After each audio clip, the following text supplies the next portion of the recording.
Hey there, it's Tom Ryan, founder and CEO of ICR. Before we get into the next episode, I wanted to ask that you subscribe to the show. It'll help us get even more unique and interesting guests on the podcast and in turn continue to educate management teams and the growing ecosystem that creates value for fast-growing private and public companies. And while you're at it, head over to Apple Podcasts and leave us a 5-star rating. Very much appreciated.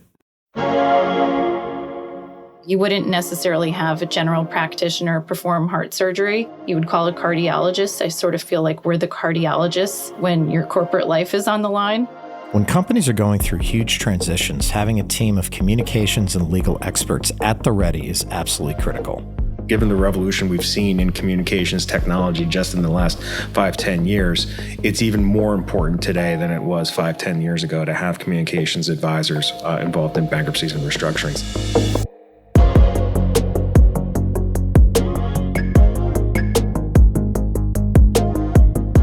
Being a public company can be hard. Small missteps can have outsized consequences. I'm Tom Ryan, founder and CEO of ICR, and over the last 20 years, we've helped thousands of companies understand and navigate the stock market and the media. We'll demystify these and other increasingly complex stakeholder groups so you can focus on what you do best, building your company and unlocking your true potential. This is Welcome to the Arena. When it comes to high-stakes strategy for businesses undergoing challenging shifts, the value of legal training and communications expertise can't be overstated. My guests today know all about that. Joining me today are Joan Vollero and Lee Pacchia. Joan and Lee are both managing directors in ICR Special Situations Practice Group. Joan advises companies and individuals on a wide range of matters relating to crisis and litigation. For more than 11 years, she ran communications and external affairs for the Manhattan District Attorney's Office, where she served as the Director of Communications and a senior advisor to Manhattan District Attorney Cyrus Vance Jr. Earlier in her career, Joan worked as a journalist at New York One News. She's a graduate of Tufts University and received her master's from the Medhill School of Journalism at Northwestern University. Lee is also in the ICR Special Situations Practice, where he works on a range of corporate crisis matters with a focus on advising financially distressed businesses, exploring strategic alternatives, restructuring, or Chapter 11 bankruptcy protection. Previously, Lee served as a senior executive at a boutique restructuring advisory firm. After completing his law degree at New York Law School, Lee clerked for the U.S. Bankruptcy Court before joining Bloomberg as a journalist covering bankruptcy in the legal industry. Let's enter the arena with Lee Pacchia and Joan Vollero.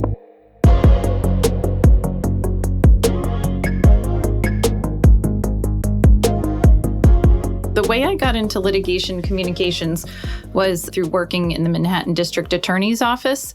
The office has over 500 attorneys at any given point and hundreds of cases that attract interest from global press. They range from things like cold case homicides to sophisticated cybercrime operations and run-of-the-mill white-collar fraud. I didn't have a name for it at the time, but what I was performing over the course of a decade was actually litigation support communications and very high-profile cases. So it was nice to actually match a term to my work after the fact. Yeah. It's such an interesting part of the whole communications landscape and such a specialization. I know it's hard in your position to talk about specifics, but what kind of things were you involved with? Some of the most high-profile matters that the Manhattan District Attorney's Office prosecuted while I was in that office, probably Dominique Strauss-Kahn. Then there were some very lengthy trials like the Dewey and LaBeouf trial, cases like Harvey Weinstein, and there was something even involving a former U.S. president around the time I was leaving. On some of those, it's an absolute media circus that you're out front on and kind of managing things like that. There's a lot of communications agencies out there that claim to be able to help in niche situations like this, but having that specialty is hugely important. What are the biggest mistakes or vulnerabilities that companies make or have when they're consumed by a high-profile court case? I think you'll see companies over-rely on their current external PR companies to handle litigation matters when they pop up. But it's really a very different set of experiences and circumstances that would guide you in selecting a litigation support I mean, you need to know the natural flow of information over the length of a court case, and even at the onset of an investigation, the natural points where you would want to go out with external communications or remain quiet strategically. I think it's really important to hire dedicated professionals who are, experienced in these matters, have spent hundreds of hours in court observing really important high-profile cases, who already have independent relationships with not just legal press, but mainstream media who will be in the courtroom and covering certain litigation matters. All of that comes into play when you're thinking about who to hire in these situations. And they really are specialized and complex, and they can be rather lengthy too. Lee, let me move over to you. Maybe you can talk about your background. It's kind of just as varied and interesting as Joan's and sets up perfectly for what we're trying to accomplish here at ICR. Maybe talk about how you arrived at where you are and the skill set that you have for kind of what you do every day. Sure. So came up as a lawyer, went to law school in Tribeca years ago. And after that, passed a couple bar exams, and I spent some time in the bankruptcy courts, following around, judges, helping them, do what they need to do in terms of, running chambers and getting opinions out, and practiced for a short amount of time after that. And then I took a turn career-wise, and I went to Bloomberg, where I had this really interesting opportunity to kind of serve as both a product manager and as a journalist and as a talk show host, all kind of rolled into one. I helped Bloomberg Law create and launch and run a multimedia group that focused on covering, bankruptcy and restructuring issues, also some law firm management stuff. And I spent 8 years doing that. It was really a fascinating opportunity. About 6 months into the operation, the credit crisis hit. So there was no shortage of stories to cover, and got to meet a lot of really interesting people doing fascinating things. And then in 2013, I left the mothership, as it were, to jump into the consulting space, where I continued to have a focus on helping organizations go through what we call special situations. And of course, that can include everything from a short-term crisis to a longer-term turnaround plan to an out-of-court restructuring or a trip to the bankruptcy court. It's an interesting thing working with a company that is experiencing one of those four things. Generally speaking, it means they're going to need some help on the management side, whether it's augmenting a management team or coming in as interim management to continue to keep the plane in the air for the benefit of all the other stakeholder groups involved. And over the years, as I was working on assignments, because of my background at Bloomberg and my time in journalism, I tended to get the aspects of management that touched upon PR, and communications. And over time, that, like all things, kind of turned into a specialization. That's really what brought me here to ICR today. Yeah. And I feel like no companies were in distress for several years leading up to the end of 2021, but it's a different story right now.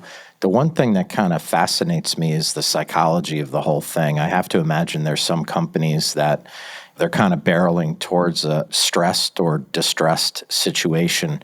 Do you find that there is denial in those situations, or are management teams and boards rational in trying to plan for what might be coming, or is it a combination of the two? It's a combination of the two. And you really, it's like operating in, an operating room or an emergency room in a hospital. You never know what's going to come in the door. There are some cases where management thinks everything was operating fine. We're not sure we really need the help. No, we got this. And then everyone around them is telling them that there's a massive problem, and, management's last to, recognize it and own up to the fact. And then there are other situations where, client comes in and it's really been 2 or 3 years of a slog. They've been doing what they can to, stay on, in formula and on the right side of things. And they just, get to the point where they need to hand over to a specialized team. So, we really see a mix, in these matters. And, like anything else, it's hard to know what's going to come next. It's all the colors of the rainbow at this point. Yeah, to me, it's just like preparation, right? You have to be ready for anything. And you may not end up in a distress situation or Chapter 11, but you better be ready for it. It's a fiduciary obligation to shareholders, and obviously creditors would be bearing down on the situation. And if you're not prepared, that would make the situation like even worse, right?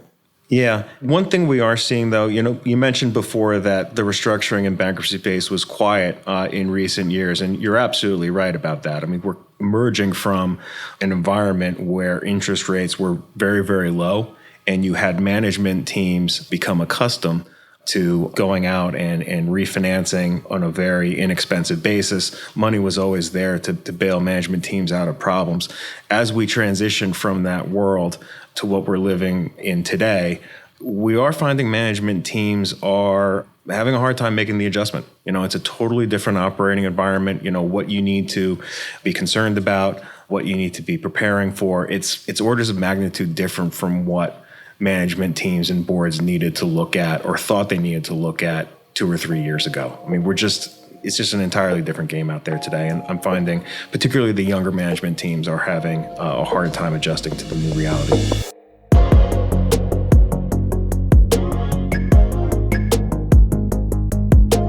When companies are in distress, they might not consider the need for a specialized approach to communications. But this is exactly the time when a vanilla approach just won't work.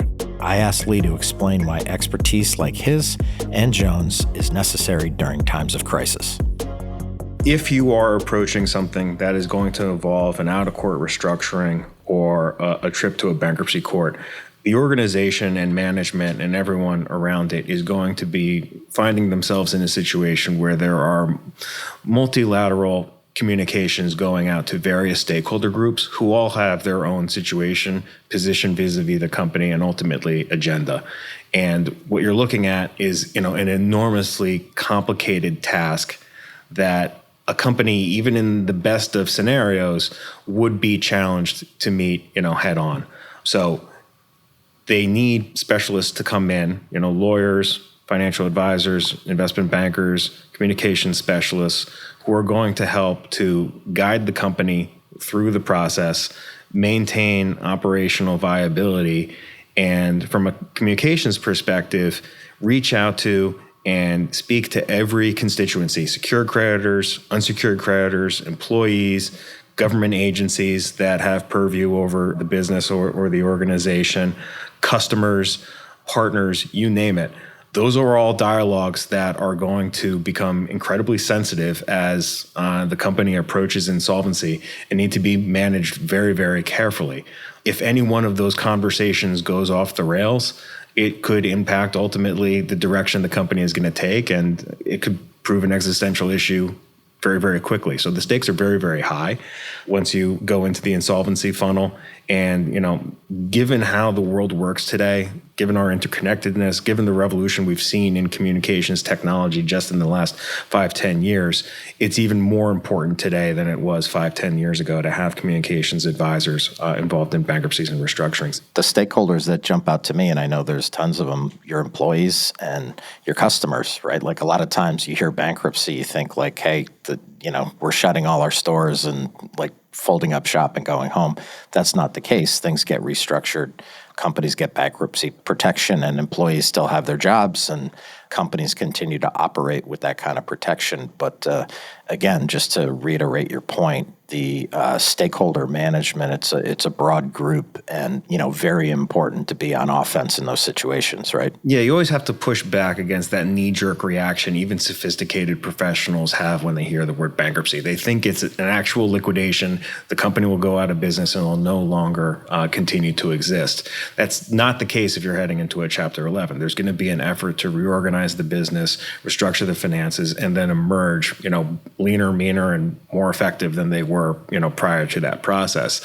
And primary importance is your customer base and your employees that need to be messaged as soon as possible to tell them that, no, this is not going to be a liquidation. We're going to continue to exist. We're going to put all our efforts into fixing the problems at hand. Stick with us. You don't want your employees leaving at the worst time possible. That's just one element of that stakeholder ecosystem that needs to be messaged appropriately. Yeah, 100%. And Joan, Lee talked a little bit about kind of the world changing.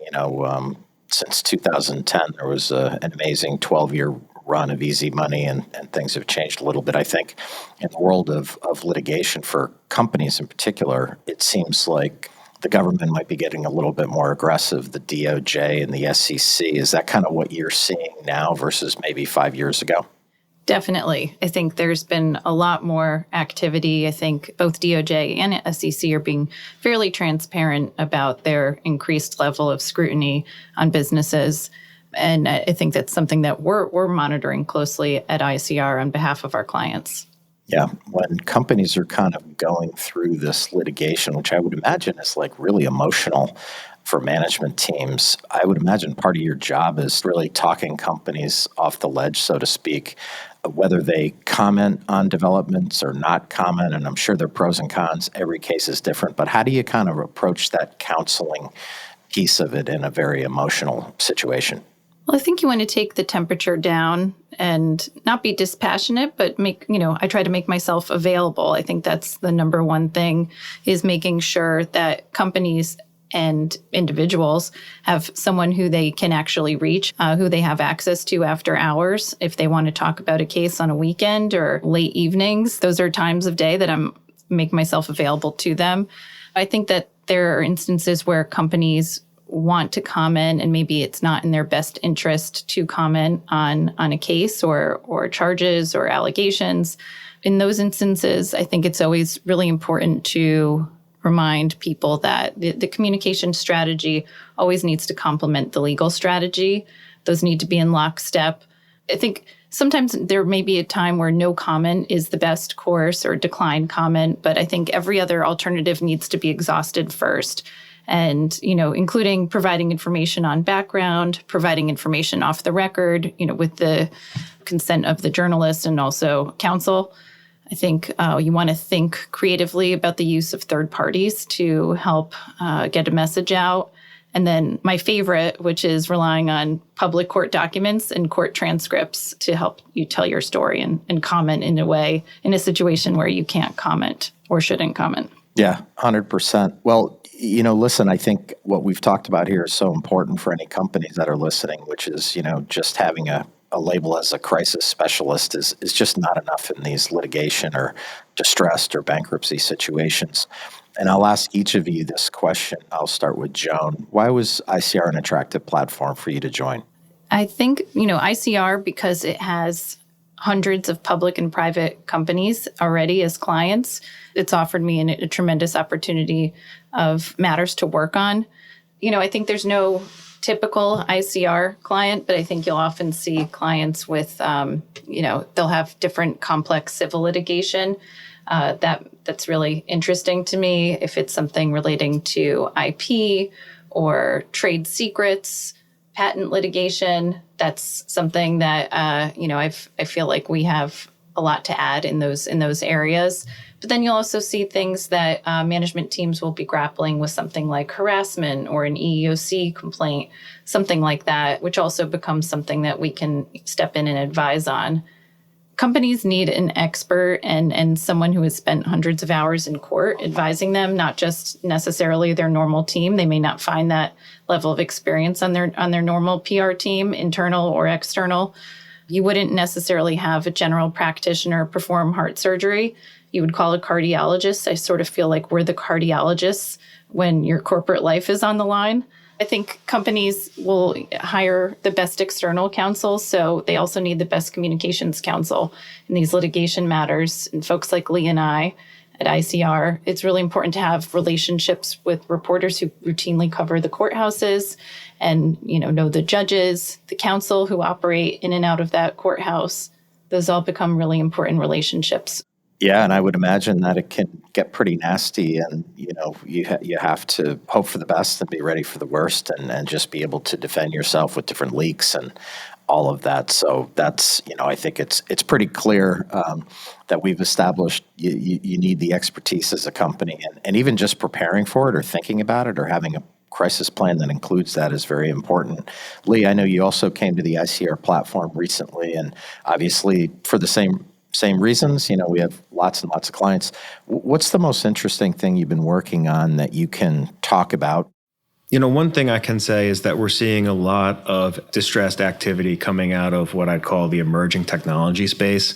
Any company that, is young, took on money from venture capital, venture debt, working in, emerging technologies, they are starting to experience trouble, as a class. Prior to, this change in cycle, we would see outlier companies run into trouble and need our services here or there. But what feels different, now than, 6 months ago is we're really seeing everyone in the industry kind of speaking with one voice, facing the same types of challenges, and oftentimes it's forcing the issue with their lenders, their investors, and other creditors.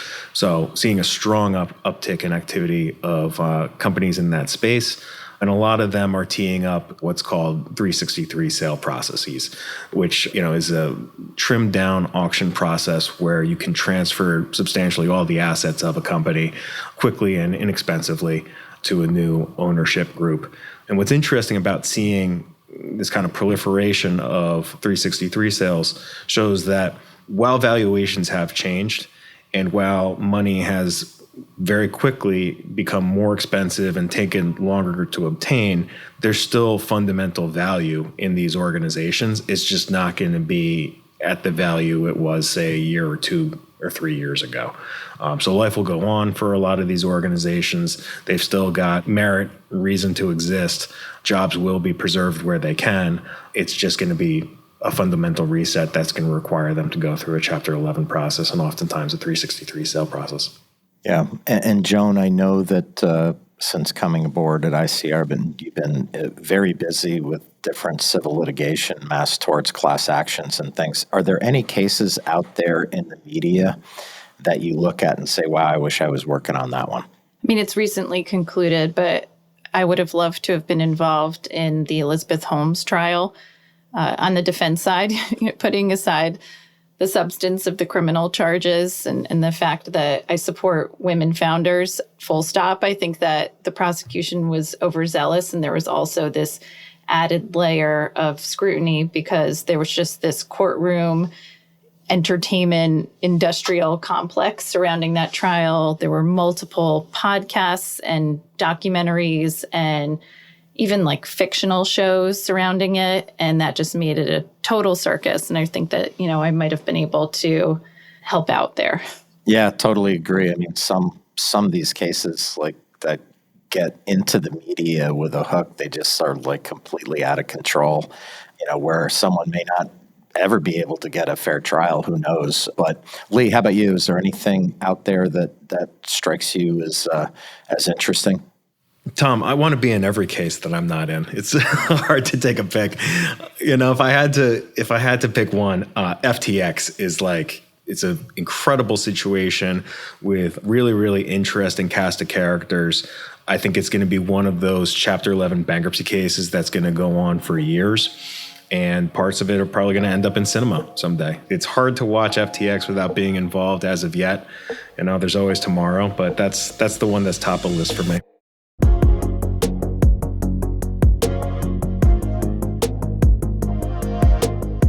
ICR has put a lot of resources and creativity into building a team with diverse expertise. Companies go through so many cycles, and they need solid support from specialists who have seen it all and can be ready for anything.